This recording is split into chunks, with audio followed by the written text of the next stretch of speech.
Hi, I'm Patrick Perkins again. The last time we spoke, we talked about traditions of Advent.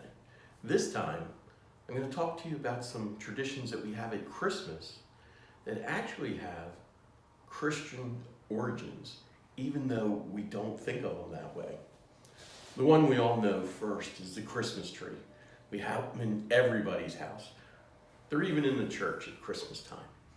The Christmas tree tradition started when St. Boniface and his missionaries went to Germany in the 8th century. There, the Germanic tribes at the winter solstice would celebrate the great oak. Boniface decided what he would do is instead show them the small evergreen tree that never lost its green, just like Jesus Christ, who is everlasting. Well, the legend has it there was a great battle between the great oak and the evergreen, with the oak collapsing and burning, and the evergreen still standing there, bright. St. Boniface then started to convert many of the Germanic tribes to Christianity, and over the years, Germany took up this tradition of the evergreen tree, Tannenbaum. They would start to cut them down and bring them in their homes and put candles around them. In the mid-1800s, Queen Victoria of England marries Prince Albert, who's German. What does he bring with him? The Christmas tree. And it becomes an instant hit in England. And of course, it crosses the ocean and becomes a hit in the United States. The Christmas tree, the thing we think of all the time at Christmas, has its foundation in Christianity. So why not talk about the lights that are on that tree? Well, let's start with lights of candles in windows of homes. For centuries, if you had a lit candle in one of your front windows of your home, that told a traveler, an immigrant, a stranger, a person in need, that they were welcomed into your home. It's pretty easy to see how that tradition became connected with Christmas, as more and more people were beginning to put candles in their windows on Christmas Eve to welcome the Christ child, to let him know that there was a place for them in their home, that they would not turn the Christ child away, as so many of the inns turned away Mary and Joseph in Bethlehem on that first Christmas. Well, those lights started to expand. We know that for centuries, they would build tiers of wood with candles on them. The tiers of wood got replaced when we had the Christmas tree. The candles went on the Christmas tree. And then for safety reasons, in the 20th century, those candles were replaced by electric lights.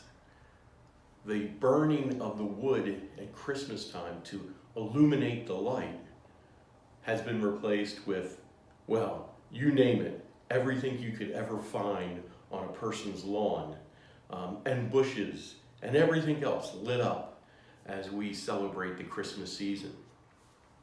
But make sure you still have that candle, even if it's an electric one or a battery operated one, in your front window on Christmas Eve, welcoming the Holy Family and the Christ child. Some of the ornaments that go on there, you'll see some brass ornaments. Well, we know that the angels sing to the shepherds, and the legend had it that there were also brass ornaments played as they heard the music.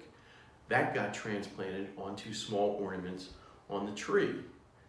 What else? Oftentimes, there was an apple that would be placed on there.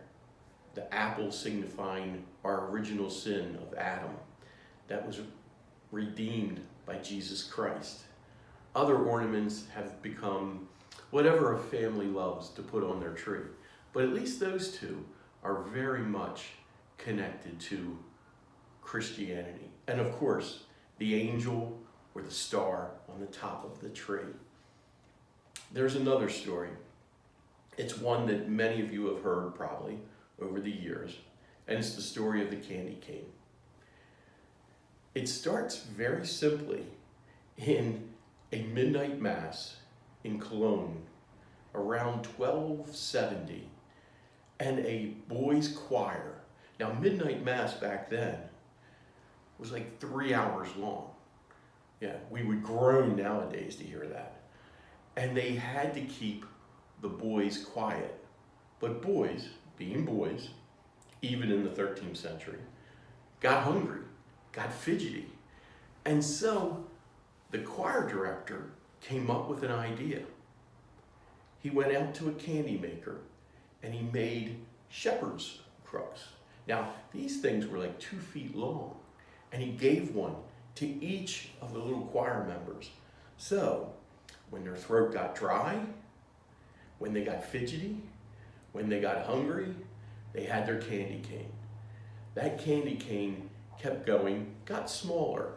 And then in the middle of the 19th century, right after World War II, right in there, there was a man and a priest who got together in Indiana and decided that we had forgotten what the candy cane actually meant.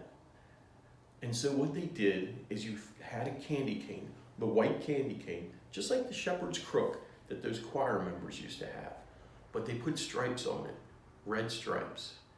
There was 2 small red stripes, the sacrifices that we make for ourselves and for Christ and for each other. And then there was a broader red stripe, the sacrifice Jesus Christ made for us. And Bob's candy canes started. And to this day, you might be able to find them in candy canes in all different flavors, all different colors.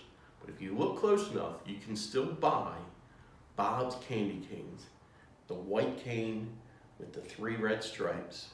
And that, as you lick on it, give it out, tells everyone the sacrifice of Jesus Christ and really what Christmas is all about. So no matter how we celebrate Christmas, so no matter what decorations we use, remember, down deep inside, we are doing what we always do, celebrate.